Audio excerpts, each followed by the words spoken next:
გამარჯობა, მინდა გესაუბროთ ლიპოტორ სიაძე, რომელიც თავის თავში აერთიანებს სამ ყველაზე მნიშვნელოვან ფაქტორს და ისაა მაღალი გამაუწყლობა, სპორტული ელეგანტურობა და ფუნქციონალის სიმრავლე.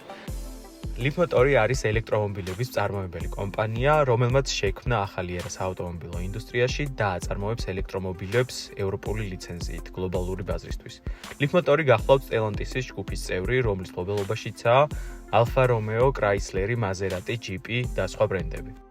ჩემი აზრით ეს კონკრეტული ფერი ყველაზე ლამაზი ფერია ამ კონკრეტული მოდელისთვის. მას აქვს წინა LED განათება, 8 კამერა, 360 ხედვა, წინა პარკინგ სენსორი და მილიმეტრ რადარი, სისუფთავაზობს 20-იან ალუმინის დისკებს, სარკევის ბაწერტილის ფუნქციით, ინტეგრირებულ კარის სახელურს, ავტომატურ პარკირებას, უკანა ხარეს შევხვდებით ულამაზეს LED განათებას, პარკინგ სენსორებს მილიმეტრ რადარით და ელექტრონულ საბარგულს. რაც შეეხება ინტერიერს, სისუფთავაზობს უმაღლესი ხარისხის ტყავს, სავარძლების 2 რიგს, რომელიც საერთო ჯამში 5 ადგილს შეადგენს, წინა სავარძლებს გათბობა გაგრილებით და მეხსიერებით, 2 მონიტორს, ambient განათებას და 2-ზონიან კლიმატ კონტროლს, უკაბელო ტელეფონის დატენვას, სპორტულ საჭეს, სახის ამოცნობის კამერას, პრემიუმ აუდიო სისტემას და უზარმაზარ პანორამულ ლუქს.